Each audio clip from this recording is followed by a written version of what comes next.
live on the IG. Welcome. And it is time for Ask Dr. Love. If love is the answer, what is your question? We keep changing formats to keep you interested and me excited. So we've got a team member today, Katniss, who's going to be asking the questions. And if you want to ask a question, you can just text it right in to Facebook or Instagram.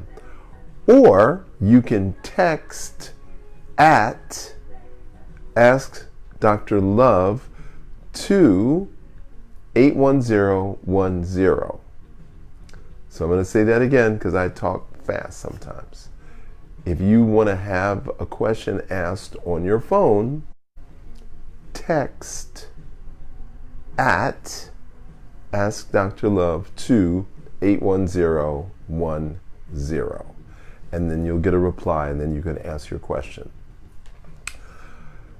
Today is Thursday. This is the last day of April. Tomorrow is May 1st. The restrictions will be lifted in my world tomorrow. So we're going to be celebrating tomorrow night, May 1st. So if you want to get continued connection to Ask Dr. Love, we're shifting the format to Zoom.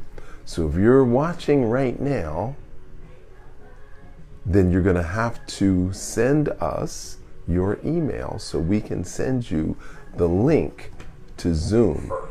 Effective Monday, which is going to be May 4th.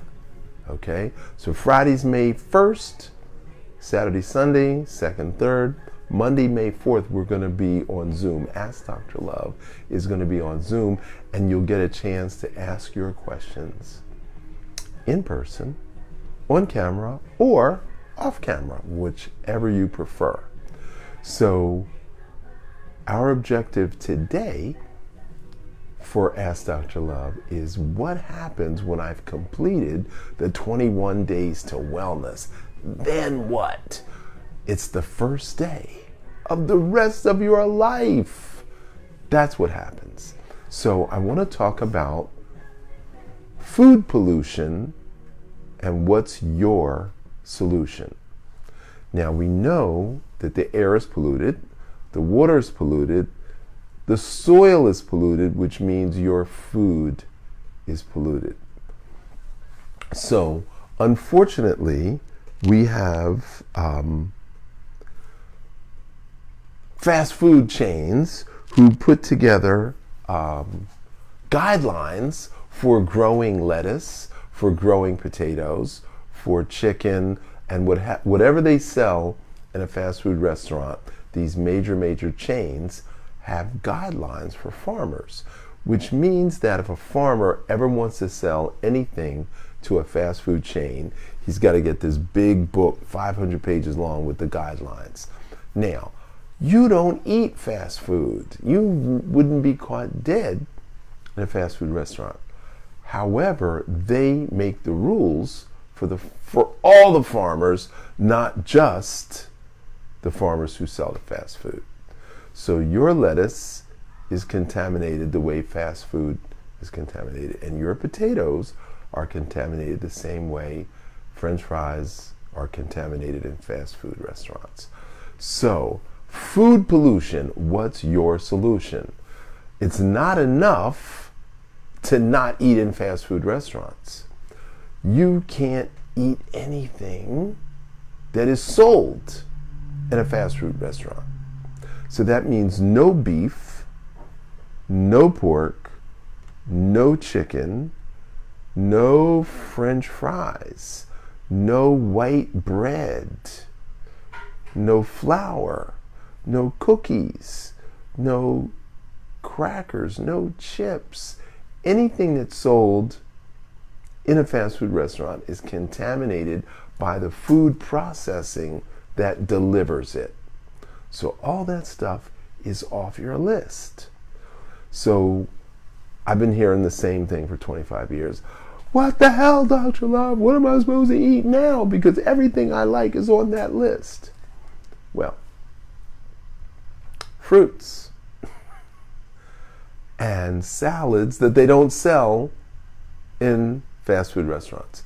So they don't sell romaine, they don't sell baby greens, they don't sell baby lettuce, they don't sell arugula, they don't sell sweet peppers, they don't sell red onions. So those are the things that you're going to need.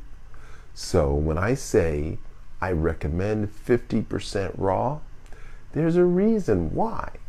The high fiber content, the high water content, and the nutrient density.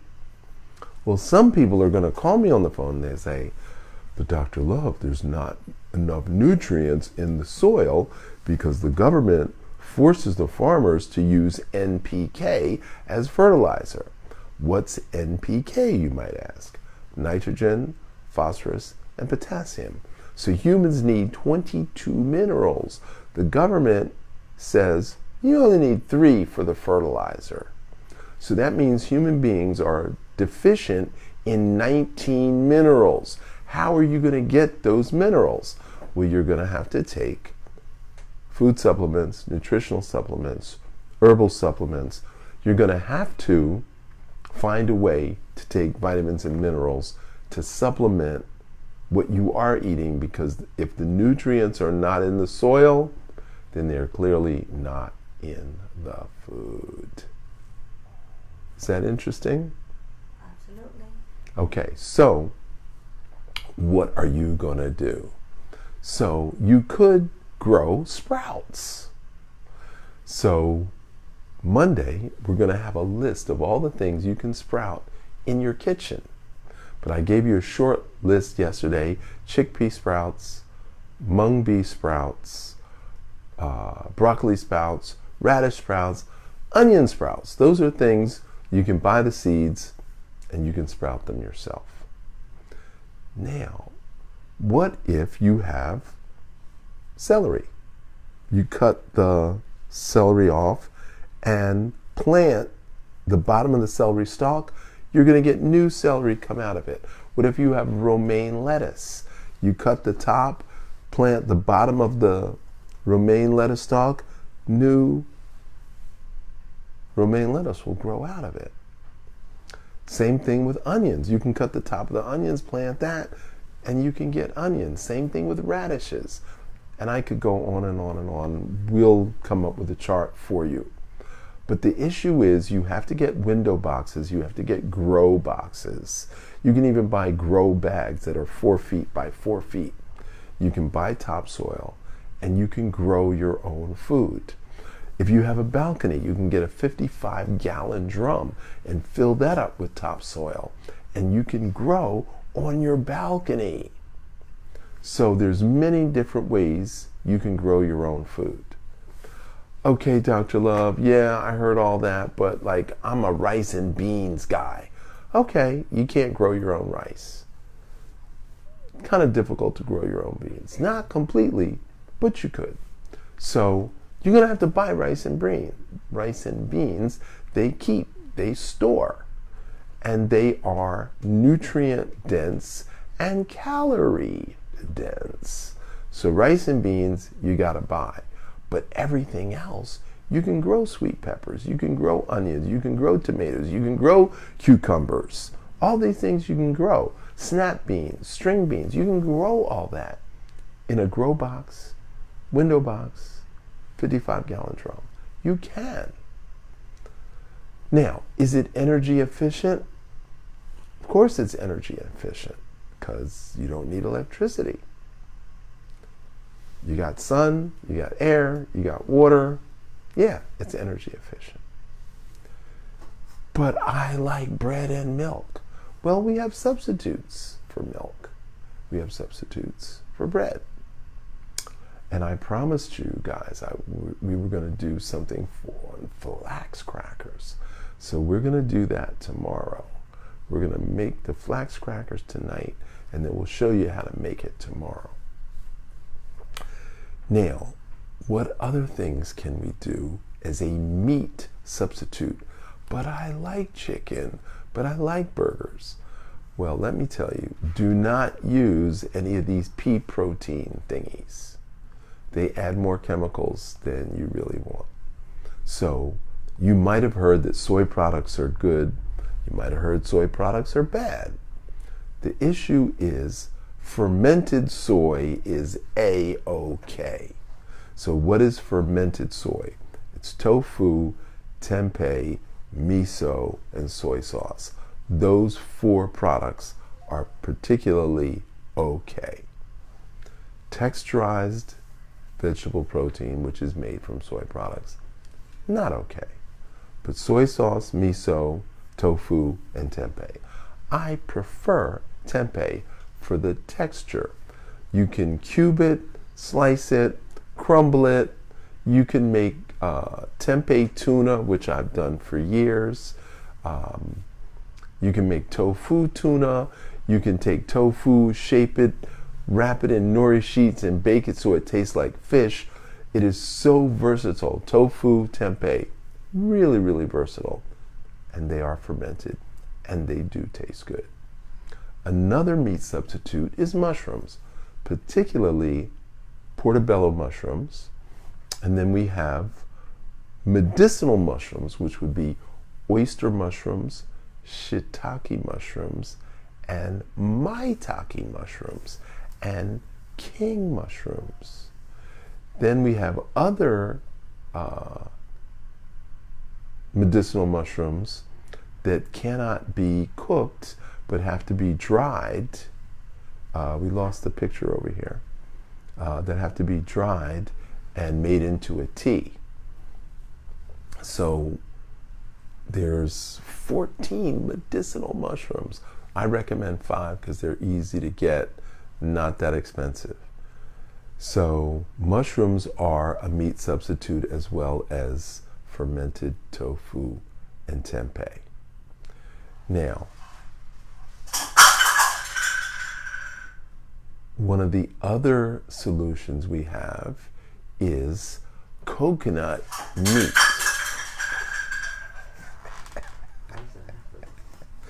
So you might have heard of an immature coconut or a jelly coconut or a young coconut.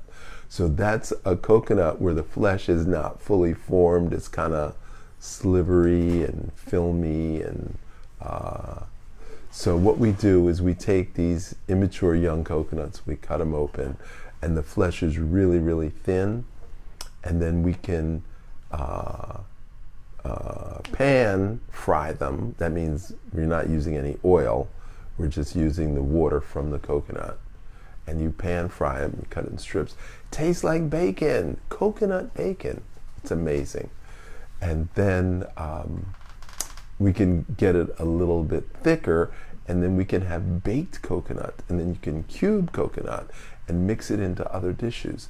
So coconut is also a meat substitute. So there's so many wonderful things that we can do with meat substitutes that are natural and not chemicalized. How about Beyond Meat? Anything made from pea protein, I'm not down with. So, so the next thing is, we talked about grains and beans, seeds. There we go. So pumpkin seeds, sunflower seeds, almonds. Almonds are also seeds. Cashews are fruits. So those things do not have allergens associated with them. And peanuts, okay? Peanut is also a fruit. So walnuts, you can have an allergic reaction to. Then there's Brazil nuts. Then there is macadamia nuts. And then there's hazelnuts. So nuts are also meat substitutes. So how do you do that? You soak them, blenderize them, dehydrate them, and then you can shape them, season them, and you have meat substitutes. So what are you going to eat when your 21 days is done? What are you going to eat when the restaurants are back open? Are you going to continue to eat shellfish, which have been shown to be poisonous and have bacteria? Are you going to continue to eat fish that have been contaminated by radioactive waste from Fukushima, Japan, from 10 years ago? Are you going to continue to eat fish that's grown in waters where there were the largest oil spill, January 2018, in the history of human shipping? Is that what you're going to continue to do? That's your choice. Mercury poisoning, your choice. Totally up to you. I have no judgment about it one way or the other. If you want to be healthy, then I can guide you. But I'm not asking you to believe what I believe or do what I do. Those people who want to be on the cutting edge, you'll ask the right questions and you'll get the right answer. So, do we have any questions? So I want to encourage you to share and tag your friends in this particular post and tell them that we're going to go to Zoom effective Monday. You have to contact us in order to get on the email list in order for us to contact you for Zoom. The way you do that is you go to lovechigong.com and join the tribe. And that way we'll be able to contact you for the Zoom Ask Dr. Love on Monday, effective Monday, May 4th. So for those people who are members of the tribe, we're having a party Friday night, but we're not going to tell you until after 12 tomorrow. So I'm going to tell you it is going to be at 7 o'clock. It's going to be tomorrow, but I'm not going to tell you where until after 12 tomorrow. So if you're interested in going in the party and you're local, you can be in Miami, you can be in Broward, you can be in Palm Beach County, contact us through the tribe and we will send you a special invitation to our Qigong breakout party. So we got a question. This question is from Hia Sarah. Keto versus vegan. I know a doctor who is blaming many diseases and cancers on fruits and veggies. It is so wild to hear such conflicting points of view. Okay. We do not have time to go into all the points of what keto diet is. They write books on this subject. There's no short answer on what is keto and how to apply it in your daily life. I have a question that Okay, you have a question. will probably help with answering the other question. For those people who choose to reintroduce perhaps a dairy product like eggs or cheese into their diet, what do you suggest that they look for? For example, if they haven't had acne breakouts and all of a sudden they have a piece of cheese once a week, they should reconsider what they're consuming. What are your thoughts on that? Okay, so I have to repeat the question.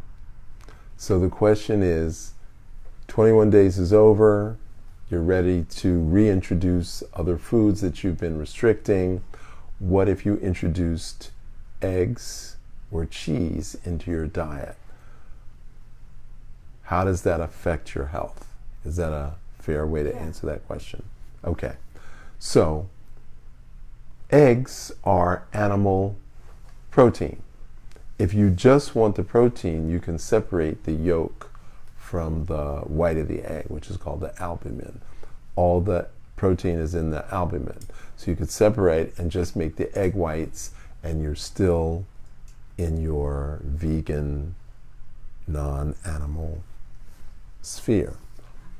Cheese should be hard, less than 1 ounce a day.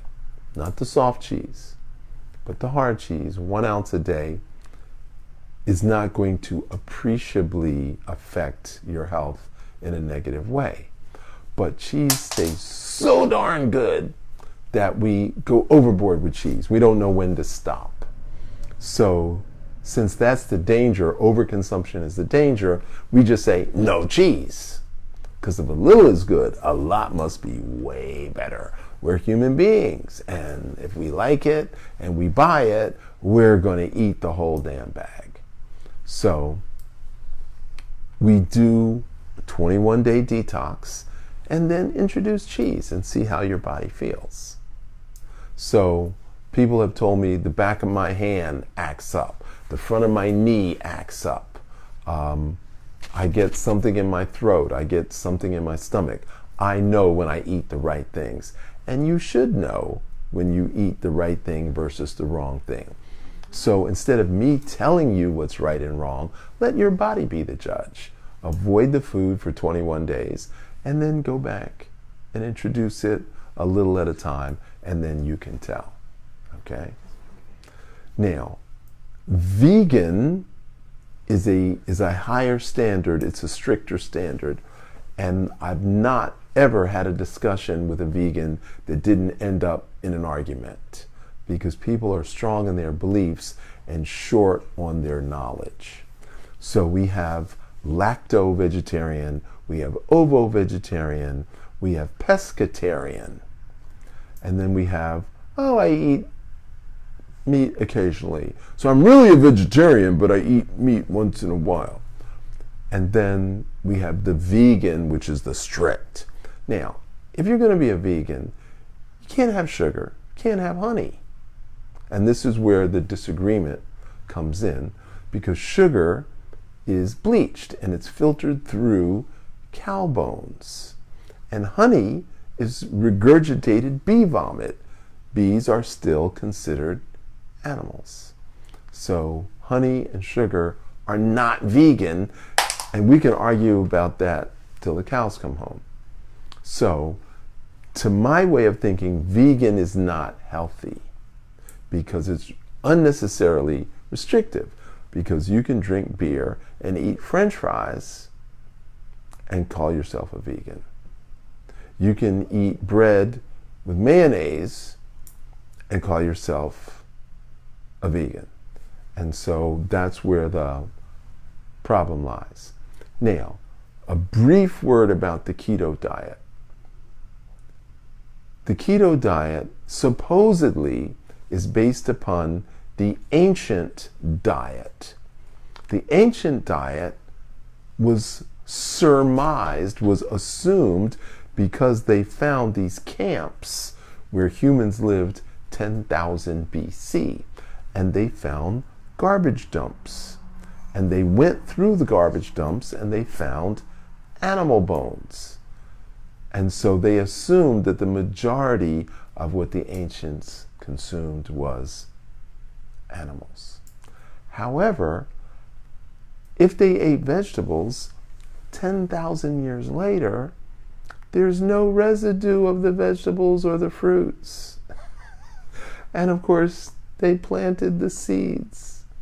So it is a mischaracterization to claim that the keto diet represents ancient man's diet, because it doesn't take into account that they did eat vegetables and they did eat fruits. So I hate to throw the baby out with the bathwater, but for me, the keto diet is... So I hope that answers your question. So, how are we doing? All right, so if you like this information and you liked the podcast yesterday where we made the salad and we talked about salads and sprouting, then you're going to want to take either Dr. Love Cooking with Raw or the Healthy Salad, the Love Salad Challenge. So in order to join the Love Salad Challenge, which starts on Monday, You're going to have to take a picture of your salad listing the ingredients. You're going to have to tag at She Dr. Love. You're going to read that to me. You want me to read that to you? Yes, please read it to me. Okay. You're going to tag At She Dr. Chi Love, and then hashtag Love Salad Challenge. Is that correct? Yes. Okay.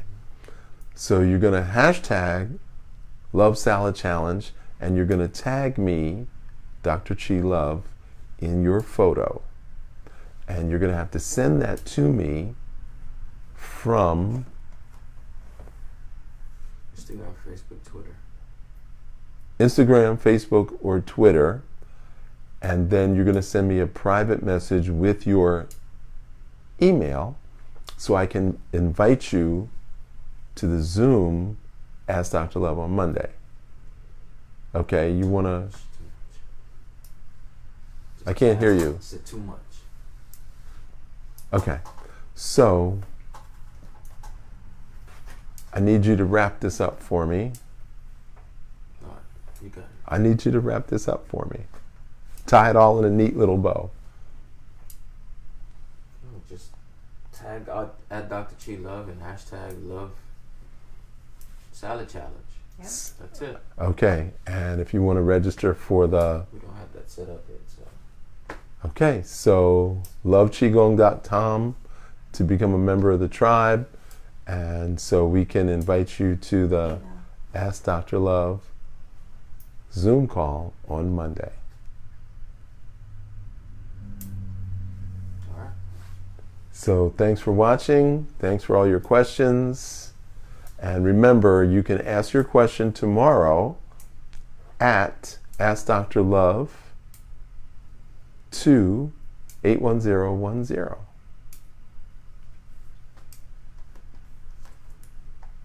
right. Remember, your health is in your hands. Prevention is the only cure. And in order to be well, you've got to breathe well. I'm Dr. George Love for the Blue Dragon Qigong Academy.